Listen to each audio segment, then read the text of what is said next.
आज जो हमने चीज पढ़नी है उसका नाम है problem on Faraday's law of electromagnetic induction. यानी कि जो topic Faraday's law of electromagnetic induction हमने पढ़ा था उससे रिलेटेड आज हम एक प्रॉब्लम देखेंगे। पहले अगर मैं प्रॉब्लम लेकर आऊँ उसको समझें उसके बाद हम देखते हैं। तो पहले जो प्रॉब्लम है हमारे पास है, in the initial state the magnetic flux is changed by 5 weber in 2 seconds on a coil with 20 loops. In the final state 2, the same flux change in 8 seconds. Determine the ratio of the initial induced EMF and the final induced EMF. Question ये कह रहे हैं कि पहले state यानी पहली बार जब हम कर रहे थे जो क्या कर रहे थे, जाहिर है आगे क्या लिखा, flux is change in 5 weber, कि जब भी एक कॉयल से जिसके अंदर 20 लूप्स हैं उसके अंदर हम 5 वेबर का फ्लक्स तब्दील कर रहे थे 2 सेकंड के अंदर, तो उसको हम कह रहे हैं पहली स्टेट ये है। जबकि जो फाइनल स्टेट है यानी दोबारा जब हम कर रहे थे तब हमने क्या किया, उतना ही फ्लक्स जो कि पहले कितना था 5 वेबर, उतना ही फ्लक्स 8 सेकंड के अंदर तब्दील किया। तो जाहिर है दोनों फ्लक्स तब्दील होने की वजह से ईएमएफ पैदा हुई होगी, और वो इनिशियल ईएमएफ इंड्यूस ईएमएफ और फाइनल जो बाद में दूसरे केस में आपके पास इंड्यूस ईएमएफ पैदा हुई होगी उनके दरमियान रेशो निकालें कि वो क्या है। अब ईएमएफ कैसे प्रोड्यूस हुई होगी, जाहिर है आप फर्ज करें इस मैग्नेट को आपने मूव किया और उससे फ्लक्स चेंज हुआ और उससे ईएमएफ पैदा होगी। ये सारी बातें हम इलेक्ट्रोमैग्नेटिक इंडक्शन, जो Faraday's law of electromagnetic induction है उसके अंदर पढ़ चुके हैं, जिसको अगर मैं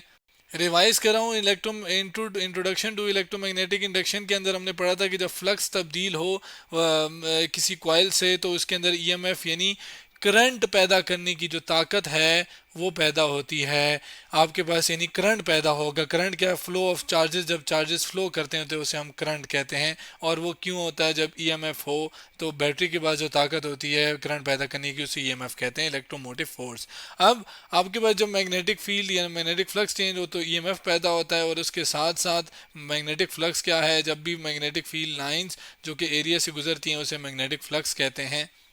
इसके साथ साथ फेरेडेज लॉ ऑफ इलेक्ट्रोमैग्नेटिक के इंडक्शन के अंदर असल में हमने इस ईएमएफ का जो कि पैदा हो रहा है फ्लक्स चेंज होने की वजह से उसका एक्सप्रेशन डिराइव किया था, जो कि ये रहा आपके पास एप्सिलॉन, जो सॉरी ई है जिसका ई टाइप है जिसको एप्सिलॉन या ईएमएफ कह लें आप, तो वो हमने एक्सप्रेशन डिराइव किया था minus N delta flux over delta t, जिसमें चेंज इन फ्लक्स टाइम के लिहाज से था, जिसकी वजह से ईएमएफ पैदा हो रही थी और नंबर ऑफ टर्न्स के ऊपर भी वो डिपेंड कर रहा था। अब चूंकि अंदर इसके अंदर हमने इंड्यूस एमएफ की ही निकालनी है बात, तो वो इंड्यूस एमएफ का मैंने यहाँ पे फॉर्मूला यहाँ पे लिख लिया है। जिसमें डाटा की तरफ जाने से पहले मैं एक दफ़ा फिर प्रॉब्लम को ज़रा ध्यान से दिखाऊं, समझाऊं कि पहले केस में आपने क्या किया है कि इस मैग्नेट को या आप कॉइल को भी मूव करवा सकते हैं, हम फिलहाल अपनी आसानी के लिए मैग्नेट को कह रहे हैं वो मूव कराएं जिसकी वजह से फ्लक्स चेंज हो रहा है और ईएमएफ आ रहा है। तो आपके पास जब भी मैग्नेट को आपने 2 सेकंड के अंदर अंदर इसके मूव करवाया तो तब जो फ्लक्स के अंदर तब्दीली आई वो आई 5 वेबर। जबकि दूसरे केस में आपने क्या किया है कि जो फ्लक्स जो मैग्नेट है वो अब 2 सेकंड के अंदर नहीं सेम फ्लक्स चेंज कराया, लेकिन आपने वो कैसे कराया, जब आप उसको 8 सेकंड के अंदर यहाँ लाया हो, यहाँ से यहाँ तक लेकर आए हो। तो अब जाहिर है अब आपने वक्त ज़्यादा लगाया है, जो टाइम के साथ फ्लक्स चेंज होना है वो तब्दील हुआ है, तो उस लिहाज से ईएमएफ भी चेंज होगी। तो हम कहते हैं स्टेट 1 के लिए ये ईएमएफ है जबकि स्टेट 2 के लिए ये ईएमएफ है। इसको मजीद डिफ्रेंशिएट करने के लिए यहाँ पे 1 और यहाँ पे 2 लिख लेते हैं। नंबर ऑफ टर्न्स चूंकि सेम ही कॉइल है तो वो नंबर ऑफ टर्न्स जो हैं वो यहाँ पर जितने हैं उतनी ही वहाँ पर हैं, तो वो एन सेम रहते हैं। अब आगे फ्लक्स पे बात करते हैं, तो जितना फ्लक्स इधर चेंज हुआ है तो उतना ही फ्लक्स इधर तब्दील हुआ है, लेकिन हाँ टाइम जो लगा है वो चेंज हुआ है, तो इसको मैं 1 और इसको मैं 2 कह देता हूँ। जबकि हमने निकालना क्या है, इस एप्सिलन या जिसको ईएमएफ भी हम कह रहे हैं उन दोनों की, इस एप्सिलन 1 और एप्सिलन 2 की हमने रेशो निकालनी है 1/2 एप्सिलन 1 यानी ईएमएफ 1 जो कि पहले इनिशियल केस में पैदा हुई है, और एप्सिलन 2 जो कि फाइनल इंड्यूस ईएमएफ है उसकी रेशो निकालनी है। अब जाहिर है रेशो कैसे निकालें, जब ये बाकी सारी चीज़ें पता हों, टर्न्स पता है कितनी है आपके पास 20 लूप्स, तो टर्न्स और लूप्स एक ही बात, तो एन की वैल्यू उसने दे दी है वो कितनी है 20 है, और उसके बाद फ्लक्स जो पहले केस में तब्दील हुआ यानी चेंज इन फ्लक्स की जो उसने वैल्यू दे दी है वो कितनी आपके पास, वो है 5 वेबर, तो जिसको मैं यहाँ पे ये लिख रहा हूँ। जबकि पहले केस में जो आपके पास टाइम के अंदर तब्दीली आई है, यानी टाइम चेंज हुआ है या टाइम पूरा मूव करते हुए जो टाइम लगा है वो 2 सेकेंड लगे हैं, जबकि इस केस में जो टाइम लगा है वो 8 सेकेंड्स लगे हैं। तो इसको मैं 1 और 2 भी बता देता हूँ। अब एप्सिलॉन 1 और एप्सिलॉन 2 यानी EMF 1 और EMF 2 की वैल्यूज डालते हैं और इसको सॉल्व करते हैं। जबकि यहाँ पे अगर आप देखें एक नई स्लाइड में हम आ गए हैं, ये ऊपर जो है कॉइल है, नीचे अगर आप वाइट जिसके ऊपर नीडल सी बनी हुई है, ये असल में गैल्वानोमीटर है जो कि करंट मैयर करने की डिवाइस होती है। खैर फिलहाल यहाँ पर हम इस रेशो को निकालने जाते हैं और आपके पास ज़ाहिर है जो एप्सिलॉन 1 है उसकी वैल्यू जो ऊपर आपके पास गिवन है n और डेल्टा फाइव और डेल्टा टी, इसको यहाँ पे लिखते हैं, आपके पास माइनस आ गया, जबकि डेल्टा फाइव जो है उसको हम एज इट इज़ लिख लेते हैं, जबकि नीचे क्या है डेल्टा टी 1 जिसकी वैल्यू डायरेक्ट लिख लेते हैं वो है 2 आपके पास, तो ये 2 लिख दी।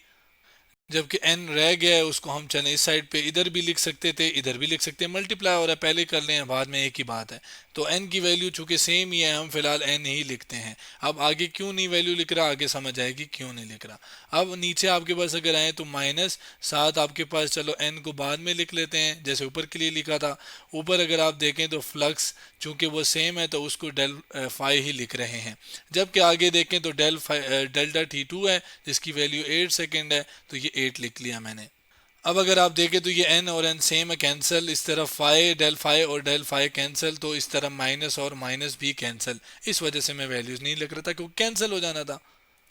बकाया जो आपके पास चीज़ रहेगी है उसको अगर हम लिखें तो ये आपके पास ऊपर और नीचे अगर आप देखें तो 2 1s आर और 2 8s आर, तो ये आपके पास इसको मैं लिख सकता हूँ 1/1, जबकि ये 1 डिवाइडेड बाय 4, ऊपर कुछ नहीं है 1 आ जाएगा तो 1/4, 4 नीचे है। तो अब इसको मज़ीद सॉल्व करते हैं।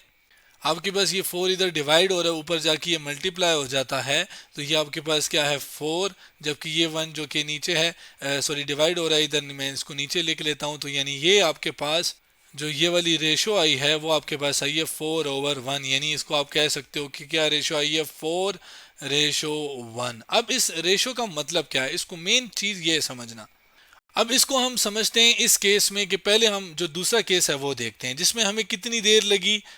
इसको मैग्नेट को इधर मूव करवाने में, हमें लगे 8 सेकेंड, जबकि इस केस में कितने टाइम लगा हमें हमें लगे 2 सेकेंड। यानी पहले अगर आप 8 सेकेंड में मूव करा रहे थे तो फ्लक्स कितना पैदा हो रहा था, वो 5 वेबर था, जबकि उस लिहाज से हम ईएमएफ भी कैलकुलेट कर सकते हैं कितनी पैदा हो रही थी, वो आप जाहिर है यहाँ पे डेल्टा टी की वैल्यू अगर आप डालो तो वो है 8 सेकेंड, फ्लक्स कितना है 5, जबकि एन क्या है 20, तो 20 आपके पास ये आ गया। जबकि इसको अगर मैं सॉल्व करूँ तो ये आपके पास 20 मल्टीप्लाई बाय आपके पास क्या आ रहा है 5, तो इन दोनों को मल्टीप्लाई करते हैं, जो भी आंसर आता है उसको डिवाइड कर लेते हैं किससे 8 से, तो ये कर लिया 12.5। यानी इस केस में जो E2 है वो आई है 12.5, ठीक है। EMF जाहिर है वोल्ट हम लिखेंगे। जबकि अगर हम यहाँ पर देखें तो यहाँ पर सेम चीज़ है, जाहिर है फ्लक्स जो है वो आपके पास 5 ही तब्दील हुआ है, टाइम अलबत्ता 2 सेकेंड लगे हैं, जबकि नंबर ऑफ टर्न्स 20 ही हैं। तो इसमें अगर आप देखें तो ये 2 1s are 2 10s are 10 5s are 50, तो ये आपके पास जो इस वक्त जो EMF पैदा हुआ है पहले केस में वो हुआ है 50 वोल्ट। अब अगर आप इसको गौर से देखें, जब आपने मैग्नेट को 8 सेकेंड में लेकर आए तब जो फ्लक्स सॉरी EMF पैदा हुआ 12.5 हुआ, लेकिन आप अगर जल्दी से यानी 2 सेकेंड में कितना, अगर आप इसको देखें कितने टाइम्स, 4 गुना कम टाइम के साथ आपने इसे मूव कराया, तो जो फ्लक्स है वो आपके पास 50 हो गया। यानी आपका जो EMF है वो 4 गुना बढ़ गया है। यानी अगर 12.5 को मैं 4 से मल्टीप्लाई करूं तो 50 आता है। चेक भी कर लेते हैं, कैलकुलेटर ये रहा 12.5 पहले हम कर लिया था, 4 से इसको मल्टीप्लाई करते हैं, देखते हैं क्या आता है, 50 आ गया। तो यानी जितना आप टाइम को कम मतलब जितना टाइम कम करोगे, जितना कम टाइम के अंदर फ्लक्स तब्दील करेंगे हम, तो उतना ज़्यादा EMF हमारे पास पैदा होगा। हमने इस प्रॉब्लम में भी देखा और ये रेशो भी हमें यही बता रही है कि जिस टाइम में अगर आप देखें तो पहले जो भी टाइम था वो था 2, उसके बाद क्या हुआ 8, तो अगर आप देखो तो जितना टाइम कम लगेगा फ्लक्स टाइम तब्दीली में उतना आपके पास जो है फ्लक्स जो है सॉरी EMF है ज़्यादा पैदा होगी। 4 गुना टाइम कम होगा तो 4 गुना EMF ज़्यादा होगी। तो ये था प्रॉब्लम, ये रेशो भी हमने निकाली, उसको समझा भी। तो हमने आज क्या किया, एक प्रॉब्लम देखा Faraday's law of electromagnetic induction के ऊपर।